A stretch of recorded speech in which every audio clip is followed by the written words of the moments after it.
Good morning, good afternoon, and good evening to everyone, and welcome to this panel on gender and status quo. My name is Christi Kruger. I am the Senior Research Manager at the Center for Sexualities, AIDS and Gender here at the University from Pretoria, from where I'm speaking to you this, well, it's afternoon for me. I'm joined this afternoon by MaryStella, Simiyu, who works as a programs officer at the Center for Human Rights, also based here at the University of Pretoria, and she is currently busy completing her doctoral studies. You will notice that if you looked at the program, we are missing one panel member. Gavin Krugel, unfortunately, could not be here with us, so it will be a dialogue, perhaps more than a panel discussion. However, I will invite you, as with all the other panel discussions, if you have any questions as we are speaking, please pop it into the question box on the app. You'll see it right there, and we will hopefully get to that. Right, so let's get going. Thank you very much, MaryStella, and welcome. So what I wanted to do is ask you to perhaps open the conversation by just telling us a bit about what you do, introduce yourself to the audience, and then we're going to get to some of the exciting research that you've done. All right, thank you very much, Christy, and greetings to everyone who is joining us today. Good afternoon, good morning, depending on your time zone. MaryStella here, Simiyu. As Christy did a short bio for me, I'm a programs officer with Expression, Information and Digital Rights Unit at the Center for Human Rights at the University of Pretoria. I'm also doing my doctoral studies there. My work generally actually looks around issues of freedom of expression, access to information, digital rights, and the general broad spectrum of human rights, because it's quite difficult to speak about different human rights in isolation. There's always this interdependence and interreliance when it comes to the different human rights in this context. And a lot of my work also goes into now looking at issues of gender equality, which is the basis of our conversation today. So I'm very glad to be joining in this conversation, and I look forward to the dialogue that we'll be having here, and also your questions from the online audience. Thank you very much, Christy. Thank you so much, MaryStella. So Gavin has joined us. Hi, Gavin. Hi. We've started without you because we know that you are a man of many words, and we're sure that you would catch up once you got here. I'm so sorry. I actually I got so carried away in a conversation that I didn't even see the pop-up. So I'm sorry, team. Where are we on this, MaryStella and Christy? Have you done introductions or?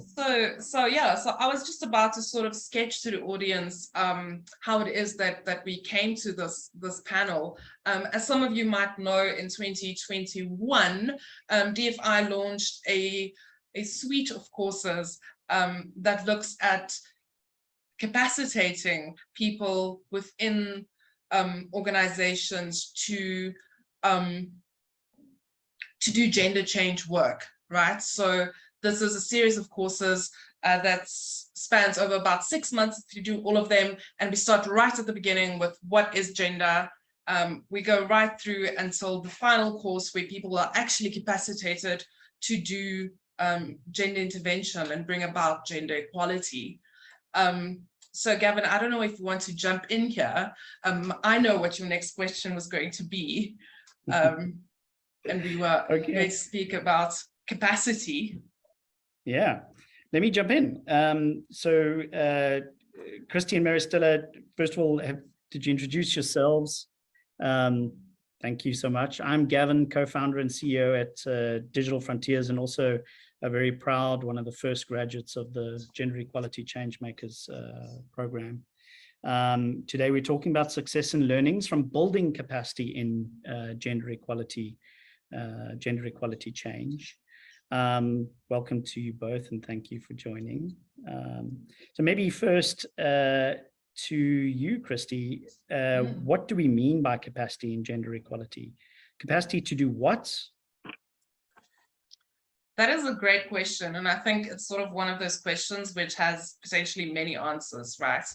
For me, speaking about this current journey that we are on, I think for us, capacity means having the skills, both in terms of sort of hard skills, but also soft skills, to be able to start working from within an organization and affect gender change. So capacity in this sense would mean having the hard skills to identify where the problems lie, being able to put together, to plan. I think planning has come up a lot, to plan accordingly what would suit your particular organization, but then also having the capacity to hold this project together, to interact with leadership, to convince them that it's worth taking, some might say taking the risk to do this, and then to be able to sort of negotiate the hard work that comes with gender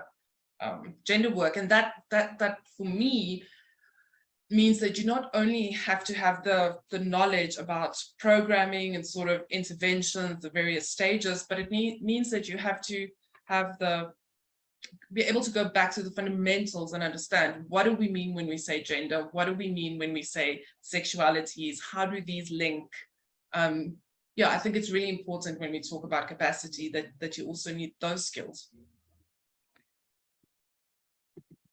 We're talking about the challenging the status quo, right? And then linked to challenging the status quo, success and learnings from building capacity for gender equality change. So I wonder, Christi, I'm hearing you on success and learnings, and or rather, I'm hearing you on what we mean by capacity. MaryStella, what do we mean by status quo? What are we challenging? I also, like Christi, when I read this, I thought status quo, that question is actually so broad and can be approached from very different angles, because when you look at status quo, basically is how are we existing currently? What are the things that are suddenly become static in our different environments that for one reason or another, some people would like to stick to that direction, that status as it is as now. And it's important sometimes to have this honest conversation and reflection around how we are existing in a certain environment. Although there are a lot of people who like to have a sort of routine, and where they keep looking at values and traditions of what those calls, for example, organizational culture and whatnot. But sometimes there's not that honest reflection to see whether the norms and practices of a certain organizations are actually in alignment, for example, with human rights, with the evolving nature of society. And so when it comes to challenging the status quo, I don't think we can actually challenge that without first having an honest conversation, an honest reflection around the norms and practices of a certain organization, the norms and practices of a certain individual, what values and principles that we claim, that we espouse, and whether they in fact values and principles that are an enabling, for example, the rights of others when you look at concepts like gender and sexualities. And often we don't create these spaces for these honest conversations in a bid to stick to routine, in a bid to stick to tradition. We end up not having or creating spaces for these honest conversations. And even beyond that, without having a space or creating a space for such honest conversations, we don't actually now move forward to coming up with actions to see these are the negative aspects that we are identifying and what needs to be addressed. And unfortunately, some of these practices and norms exist and continue to be perpetuated because of this culture of silence, or this fear of destabilizing the status quo, this fear of shaking up things. So the existence and the perpetuation of certain discriminatory norms, the discriminatory practices continue to exist because we live in spaces that have thrived in a culture of silence, that some certain conversations should only happen in private spaces. Some certain conversations only happen between certain people and are never confronted in the concept of an organization. So we have never had an opportunity to challenge what's going wrong in terms of our spaces in questions around gender equality. So in terms of challenging the status quo, as I started, we need to first have an honest conversation and an honest reflection is, how is our environment? How are we existing in our environment? How is it working towards enabling, for example, gender equality? How is it working? How is it against or prohibitive to gender equality? When we have and create spaces for that conversation, I believe that is how we start challenging the status quo, Gavin. Linking to maybe a conversation, thanks, MaryStella, linking to the conversation that we had yesterday for both what you, Christi, and MaryStella, sorry, day before yesterday, Pathway, are saying is the status quo, sometimes isn't as obvious as we'd like it to be, right? So the status quo sometimes is this deep state structure. It's the unknown, it's the subconscious, and part of our, I suppose, challenge in building capacity is, how do we surface the subconscious? How do we find what is deep state? How do we find what, I think what we said on the call, how do we surface the things that feel natural, but shouldn't feel natural? That's what we try. That's the status quo. The status quo sometimes feels natural because it's so built into behaviors and day-to-day interactions and social constructs that it doesn't feel unnatural. How do we actually bring up that deep state challenge? Christi, I also like what you said about, you brought in leadership. How critical do you think leaders are in this process? Does it not take enough to have a capable GEC in an organization? And I asked this question knowing that I've just come out of a debate on why that's important. Yeah, I think I cannot actually highlight enough how important it is to have leadership, because if you look at what the status quo is and how it is upheld by those in power, right? And that is why it's often so difficult to challenge it and to change it, because what people do who are successful in upholding the status quo is they manage to shift it so that it seems new and innovative, while still holding these deep structure things in place. So they will say, no, we've restructured, or we've introduced more women to the board, or whatever the case may be. But in fact, all they've done is some sort of shifting around, but the rest is the same. And I think we have to take seriously the idea of power. There are many people who say, I prefer a flat organization, or, I'm in a leadership position, but I am no different than any of my staff members. But if we're honest, that is a lie. There's no such thing as a completely flat structure. You have leadership who are engaged and who take perhaps into consideration the needs and the voices of people who work with them. But at the end of the day, if you are the CEO of an organization, you have more power than someone in middle management or lower even. So I think in order to successfully disrupt status quo, absolutely, leaders have to be invested, and they have to recognize that this might perhaps mean some discomfort for them, because it might mean that they have to make some decisions which others aren't as comfortable with. Sometimes they are the status quo, right? So by being in those positions of power and those positions of leadership, they emulate the culture of organizations and society, and so they are status quo. So part of the challenge of building capacity is actually building capacity for change in leadership, is what I'm hearing from the two of you. And I think to your question of how do we manage to see this, what the underlying norms are, it's very difficult. And I don't know if any of us can ever be sure that we can truly see it. But I think sort of a metaphor to use is what we need to do is, those of us who are glasses wearers will know the sort of difference between putting on glasses that are made to fit your sight and being able to see everything clearly. But then there's also that experience when you take them off and you can't see clearly and things look a little differently. And that is kind of what we need to do, right? We need to take off those glasses which have been made to let us see the things as they are naturally, and take it off so that we don't see a chair, but you see a particular outline, or you don't see a table, but you just see lines, and it sort of gets new meaning almost. Right. Right. Christi, just, let's get a bit specific, right? In the work that we've done with the center over the past, is it going on 2 years already? What challenges have you experienced, and how have you overcome those? So can you give us maybe 2 specific examples of challenges you've experienced and how we've overcome them? I think the biggest challenge has been by far to sort of balance out the fact that in order to do successful gender change or any change work, right, you have to be very specific in terms of context, because context matters. Gender is not the same as in South Africa as it is in Algeria, in Ethiopia, in Kenya, in Uganda. And so I think it's been quite hard to come up with a program which is able to speak to people in a way that they feel familiar with, in which they in the material can recognize themselves, while also not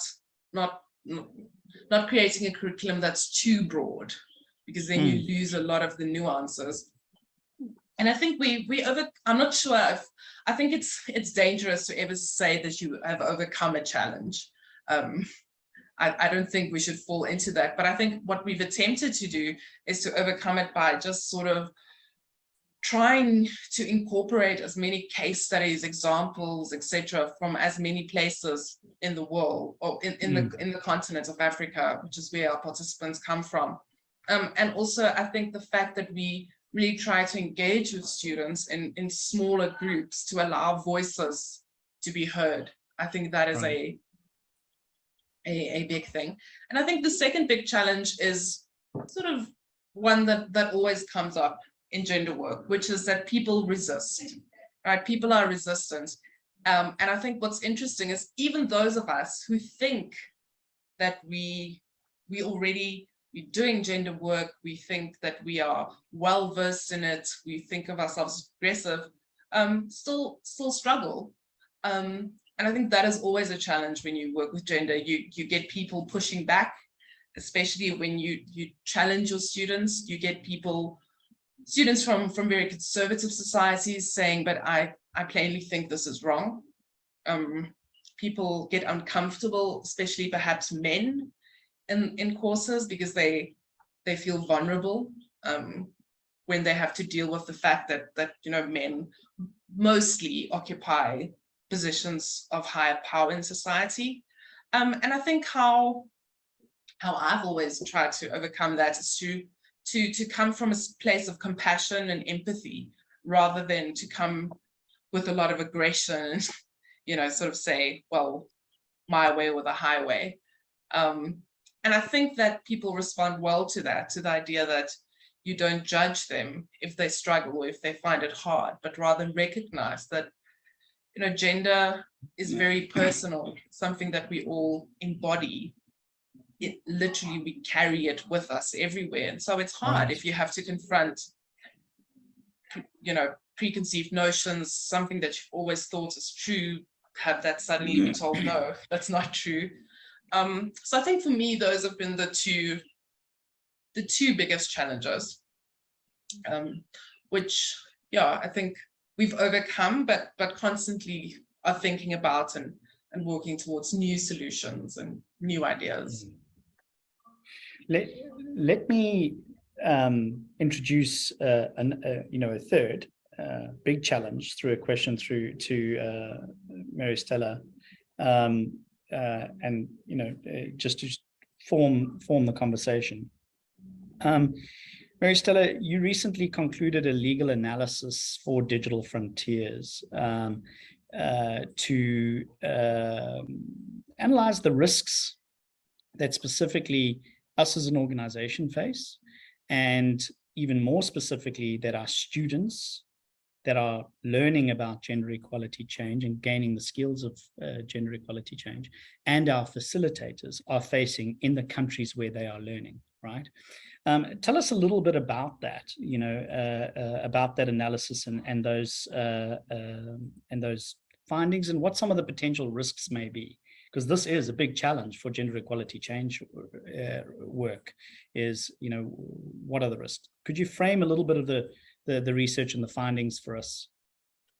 Okay, thank you very much for that, Gavin. As you stated, it was a legal analysis where we're looking at the risk when it comes to, for example, advancing an advocacy for gender equality in certain target countries, about 28 target countries that form the subject of this research. And when we started, we thought it's a good balance to look at what opportunities are there, what challenges are there when it comes to advancing an advocacy for gender equality in the target African countries. And let's start with the law. When we looked at the law, especially the international legal rights framework, when we look at human rights, we found that most countries that we looked at actually had obligations under international human rights law when it comes to guaranteeing certain fundamental rights that are essential when it comes to advocacy and protection of gender equality. So here we're looking at rights to equality, for example, provisions around prohibition against discrimination on certain grounds, including gender and sex. These are provisions that are then under international law. When you look at freedom of expression, because that's critical when you look at gender advocacy, to have spaces for this conversation, we need to be able to realize our freedom of expression. So when you look at the international human rights legal framework and African countries that have duties under these frameworks, we find that most countries actually have ratified these instruments. Here we're talking about the International Covenant on Civil and Political Rights, the Convention Against the Elimination of All Forms of Discrimination Against Women, coming closer to home, the African Charter on Human and People's Rights, the Maputo Protocol. All these laws under the international legal framework are essential to advancing human rights, that are essential to promoting and advancing gender equality. And going back to the national level, the domestic level of these countries, we see that when you look at the constitutional framework, the legislative framework, you find there are laws that have provisions for the protection of these rights. But the challenge that we are confronted with when you look at the situation on the ground is translating these norms that are there in theory to norms in practice, the realization of these norms in practice. And I think even Christi has mentioned this, there's this resistance that you feel when it comes to the society and even the duty bearers who are supposed to implement what has been envisioned in the law when it comes to protecting human rights that are essential to gender equality. And so there's a resistance here when it comes to implementation of these norms. There's a resistance here when it comes to challenging certain societal perspectives, certain biases that are in conflict, again, with what Gavin, you said, in terms of in conflict with what we believe, what we see as normal for a lot of people in society. And a justification that has been raised consistently in societies and even in our conversations that we had with the facilitators and with the students when we were undertaking this research is that when it comes to conversations of gender equality, conversations around sexualities, the rights of sexual minorities, for example, we have this justification of, but it's my culture. It's my right to religion. And these are actually rights that are protected again under international law as well as national laws. This goes against my culture. This goes against my religion. But while this justification is brought about, it really comes to the reflection of whether by claiming this right to culture, by claiming this right to religion, what are really the values and principles of this religion, and how do they unfairly limit the realization of rights of certain vulnerable groups in society? Because it's very easy to throw in concepts such as African values, but I struggle sometimes with such concepts because looking at Africa itself, we have such a diversity in terms of cultures that sometimes when you say African values, often we bring in issues of Ubuntu, often we bring in issues of Ujamaa, where we are working together as a community.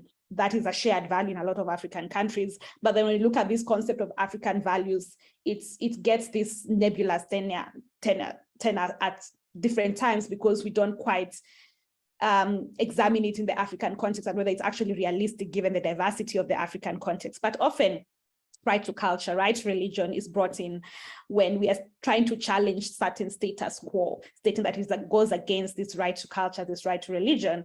But really, here we have an issue of conservativeness, archaic, harmful cultural and religious values, that attitudes and practices that needs to be addressed here. How do we balance realizing this right to religion, realizing this right to culture, but in such a way that it's not advancing harmful practices and norms in society, in such a way that it is not leading to the infringement of rights of certain minorities in society. So this is something that society and even advocates for gender equality have really struggled to navigate these conversations, and it needs to take a nuanced approach depending on which country, which tradition, which culture you're working with.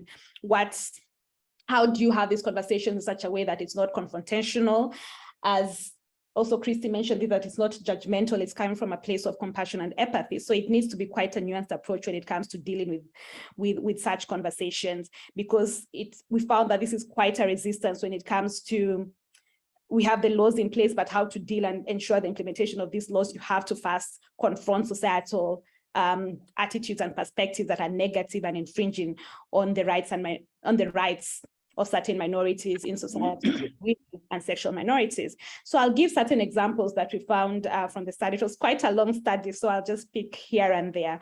I'll give one context of South Africa, which relatively we found that it had an enabling environmental as well as to some extent societal environment when it comes to advocacy for gender equality, as well as the realization of rights when it comes to gender equality. So when we look at the Constitution of South Africa, for example, it has a clause that provides for the right to equality, as well as a clause on prohibited grounds of discrimination. And here we have grounds such as gender, sex, pregnancy, marital status, sexual orientation, religion, conscience, belief, and culture, all provided for. It's a very comprehensive, it's quite a comprehensive clause. But what's unique about South Africa that you can really appreciate when having a conversation around this is that it's the only African country that explicitly includes sexual orientation as a prohibited ground for discrimination. And it has gone further, not only in its constitution, but as well as the national laws, to ensure that they have laws that explicitly provide that you cannot discriminate on somebody based on certain aspects, including sex, gender, and sexual orientation. So for example, when you look at laws such as the Promotion of Equality and Prevention of Unfair Discrimination Act, this is captured there. When you look at the Labor Rights Environment, the Labor Relations Act, the Employment Equity Act, you see that it explicitly provides that you cannot discriminate on somebody based on grounds of sex, gender, and sexual orientation. Even the Civil Union Act, which is a unique aspect in the African context, it tries to balance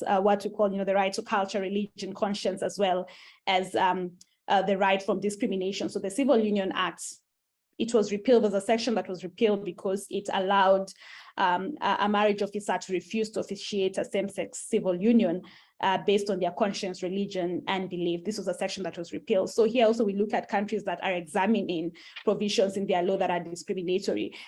And why it's important to examine the laws, I believe, even though in our conversations we found that while laws can be restrictive, it might not provide such a hindrance when it comes to conversations around gender equality. Not really the laws, but still what needs to be confronted really are the biases in society, so negative societal perspectives that might be limiting when it comes to conversations around gender equality. Another country that we looked at was Sudan, which is a contrast to South Africa in terms of an enabling environment. To start with, it has not even ratified critical human rights instruments that are essential to the rights of women, for example. So, for example, CEDAW, that is the Convention on the Elimination of All Forms of Discrimination Against Women, as well as the Maputo Protocol, have not been ratified by Sudan. So starting there are critical international human rights instruments that will provide protections for minorities in society that are not incorporated into the legal framework of Sudan. When you look at the rights of sexual minorities, they are criminalized quite strongly, have penalties. Even this can be compared with Nigeria, for example. In northern Nigeria, when it comes to same-sex conduct, unattached penalties can be even life imprisonment and death penalty. So when you're looking at that as a society and you're looking at the restrictive legislative environment, it could have an impact when it comes to conversations and advocacy around gender equality, because you do not want to put gender advocates in an organization at harm's way because they're in violation of the laws. Have I gone beyond time? No. I think, but you've hit the right summary notes over there in terms of this legal assessment. So, tying it back to what we were saying about culture. I mean, what I'm hearing from you, MaryStella, is that there are real risks as a challenge to building capacity in the gender equality change space. There are actual real risks. There are legal risks in some countries in varying degrees, but there's physical risk. And this is to individuals that are doing the work as well as to organizations that are advocating for it. What surprised me about the analysis across the 28 countries or so that you did was actually there were few countries that we marked as really dangerous. There were only few countries that we marked that we felt we needed to change our approach in. And I think that's wonderful, right? In a way, we want no countries, but the fact that there were so few that we had to really consider changing was a surprise to me. And, what I want to bring it back to is something that you said earlier is culture, right? How important or how much of a challenge actually to gender equality change capacity building work culture is. One of the things that I've learned in this process was that culture is fairly recent. As much as we think culture is something that goes back for eons, and it does, but it is greatly influenced from fairly recent things. So, for example, I went into becoming a gender equality change maker and building my own capabilities and understanding in the space with the thinking that the gender equality issues that we had on the continent were uniquely part of African ways, right? African ways, only to learn that, amongst many other influences, the influence that colonialism brought onto the continent reversed a culture that had a more equal approach. Across the continent we had a more equal approach before colonialisms, and that culture changed quite significantly. Yet this legal analysis was kicked off from the basis of a fairly recent incident in one of our countries where they did not know that, and they felt that what we were teaching was woke or something new, and that it was, to quote, was not part of their culture. But that was a recent change, that their culture adapted to something that was less tolerant of a more equal society. So in a way, it was so rewarding for me to actually see the outcome of your work, MaryStella, to say, well, I think there were 2 or 3, right? 2 or 3 countries where we really need to reconsider our bravery. Right? But for the bulk of the continent, we can actually continue to be brave and set the tone on bravery, on driving the message for gender equality, quality change. That is indeed true, Gavin. When we're having this conversation around culture and why you said it's changing, I think one of the reasons it has changed is because of religion. So there's also that interplay between, oh yes, this is my culture, but also it goes against my religious belief, right? But really, as you've concluded, true, majority of the continent does provide that space for being brave, as you mentioned, as gender advocates, there is that space for being brave. And in even the context where there's a bit of intolerance when it comes to gender advocacy, and maybe, as you say, the incident that prompted this, there was that limited understanding, not quite holistic understanding of what it is. When you talk about gender, what are we talking about? There's that sometimes misconception that we're just going into the rights of the binaries without looking at it in a more broader perspective. It's more limited to issues of sex as opposed to gender. So there's that need for greater understanding in the continent why we are having this conversation and what it covers in terms of conceptualization. But it is quite true, encouraging that the intolerance faced in society when it comes to advocacy, maybe let's say Tanzania, Ghana, Sudan, Uganda, some of the countries where you need to be a bit, take a nuanced approach when you're going about it. But generally, even in these countries, there are spaces for those conversations that are already existing and can be can be built upon, can be expanded. So that is a good thing when it comes for gender advocacy. There are spaces already created and spaces that we can expand when it comes to these conversations. Yeah. I just want to check if the audience has any questions, please do post them. Just a nod to our facilitators to bring those questions to us if they do. Christi, let me bring you back in here. Thoughts, maybe any thoughts on successes, in building capacity? Is there any, in your wonderful batch of or 2 batches of graduates to the Gender Equality Change program, is there anything that you've seen that's really gets you excited and warmed your heart in terms of progress? Most things get me really excited. I must say it's very, very rewarding to speak to graduates of the program and to be able to hear how they are applying the things that they learn. And I think what we recently saw, we in September had the first GEC award for the student who's progressed most in terms of sort of putting the action plan into process. And it's really rewarding and very, very heartwarming and encouraging to see that people are actually doing that. And yeah, I think what we are seeing is that, you mentioned culture, and the great thing about culture is that it can move. It's not static. To go back to the idea of the status quo, what the status quo wants you to believe is that culture is static. It has always been this way. It will always be this way. There's no way of changing it. And I think what we are seeing with our graduates with this program is that they are starting to shift these cultures. They say, hey, wait a minute, we can actually change things.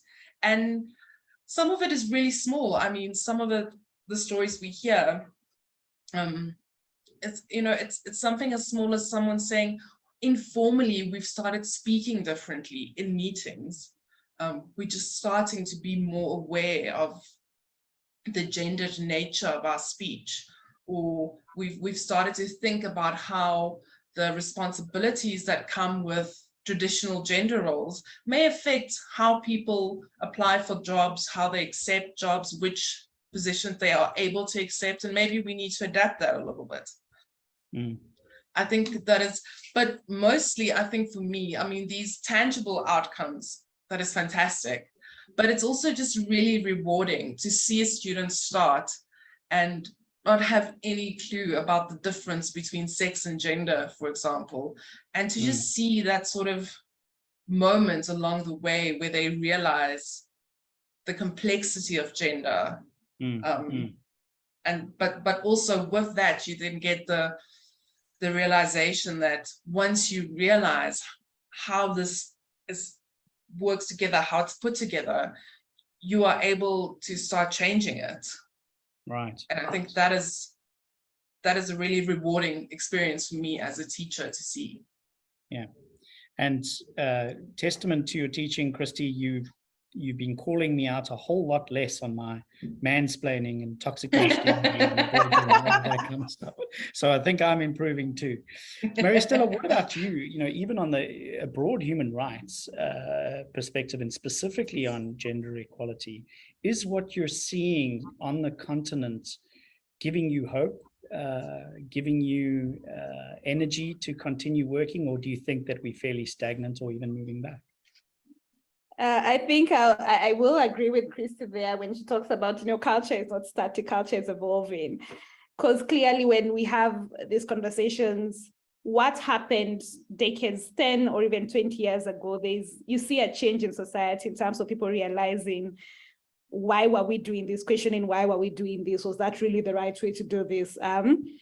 So I feel that people are actually having those conversations, not only in human rights spaces, but even beyond that, to challenge maybe just because that's the way we did things does not mean that's the way we should keep doing things.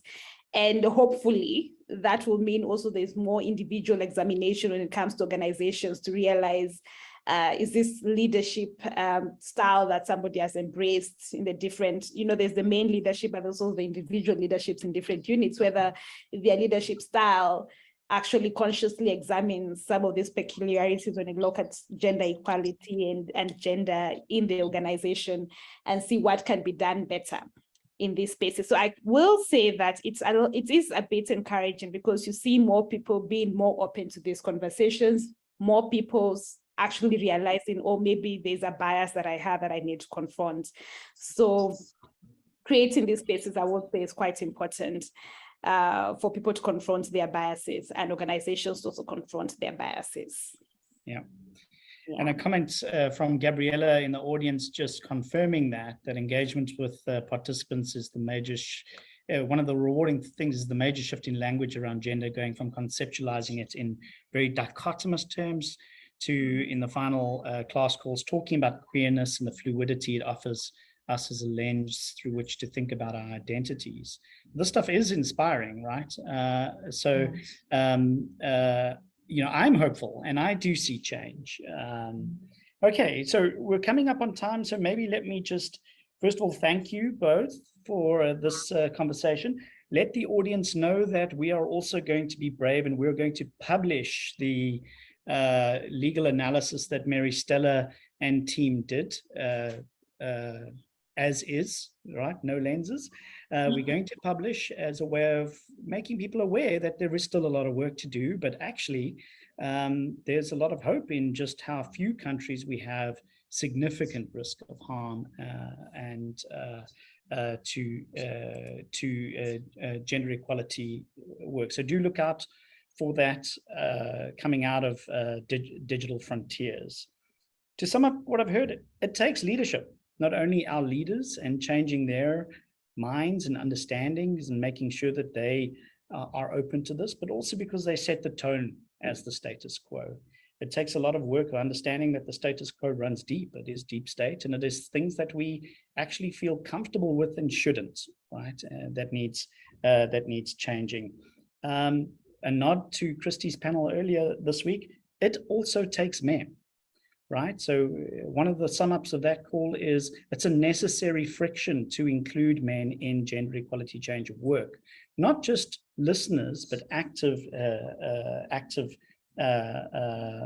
workers, active capacity, if you like.